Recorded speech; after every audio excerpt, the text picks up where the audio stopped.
കേരള തമിഴ്നാട് അതിർത്തിയോട് ചേർന്ന് കിടക്കുന്ന മണ്ഡലമായ ചിറ്റൂരിൽ ഇത്തവണ LDFും UDFും NDAയും യുവ നേതാക്കളെയാണ് കളത്തിലിറക്കിയിരിക്കുന്നത്. കുടിവെള്ളത്തിനും കൃഷിക്കുമുള്ള വെള്ളത്തിനുമായി നടപ്പാക്കിയ പദ്ധതികളാണ് ചിറ്റൂരിലെ പ്രധാന പ്രചാരണ വിഷയം. മണ്ഡലത്തിൽ കൃഷിക്ക് പ്രാധാന്യം നൽകിയുള്ള വികസനമാണ് നടപ്പാക്കിയതെന്ന് ഇടത് സ്ഥാനാർത്ഥി അഡ്വക്കേറ്റ് വി മുരുകദാസ് പറയുന്നു. ചിറ്റൂരിലെ രാഷ്ട്രീയം നിയന്ത്രിച്ചിരുന്നവരാണ് കെ അച്യുതനും കെ കൃഷ്ണൻകുട്ടിയും. ഇടതു വലതു മുന്നണികൾക്കായി ഇരുവരും നിരവധി തവണ നേരിട്ട് ഏറ്റുമുട്ടിയിട്ടുണ്ട്. മന്ത്രി കെ കൃഷ്ണൻകുട്ടിയും കെ അച്യുതന് പിന്നാലെ മത്സരത്തിൽ നിന്നും മാറി. പതിറ്റാണ്ടുകൾക്ക് ശേഷം യുവ നേതാക്കളാണ് ചിറ്റൂരിലെ അങ്കത്തട്ടിൽ ഏറ്റുമുട്ടുന്നത്. മന്ത്രി കെ കൃഷ്ണൻകുട്ടിയുടെ പിൻഗാമിയായി LDF കളത്തിലിറക്കിയിരിക്കുന്നത് അഡ്വക്കേറ്റ് വി മുരുകദാസിനെയാണ്. കഴിഞ്ഞ 10 വർഷം കെ കൃഷ്ണൻകുട്ടി നടപ്പാക്കിയ വികസനമാണ് LDFന്റെ പ്രചരണായുധം.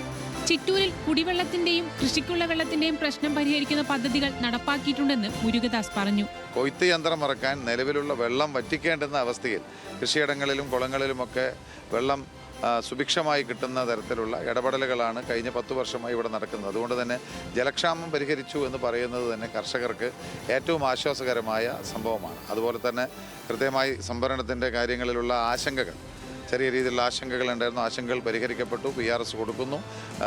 പ്രാഥമിക സഹകരണ സംഘങ്ങളിൽ നിന്ന് കൃത്യസമയത്തിന് തന്നെ പൈസ വിതരണമൊക്കെ നടക്കുന്നതുകൊണ്ട് കർഷകരും എല്ലാവരും പ്രയാസങ്ങളൊക്കെ മറന്ന് വളരെ സന്തോഷത്തിലാണ് ആളുകൾ നിൽക്കുന്നത്. പാലക്കാട് ജില്ലയിലെ ഉയർന്ന ഭൂരിപക്ഷത്തിലാണ് കഴിഞ്ഞ തവണ കൃഷ്ണൻകുട്ടി വിജയിച്ചത്.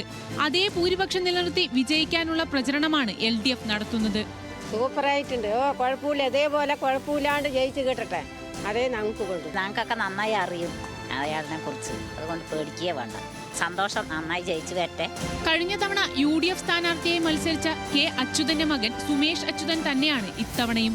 ചിറ്റൂർ തത്തമംഗലം നഗരസഭയും കൊഴിഞ്ഞാമ്പാറ വടകരപ്പതി പഞ്ചായത്തുകളും തിരിച്ചുപിടിച്ചതാണ് UDFന്റെ പ്രതീക്ഷ. അതേസമയം NDA സ്ഥാനാർത്ഥിയായി പ്രണേഷ് രാജേന്ദ്രനാണ് മത്സരിക്കുന്നത്.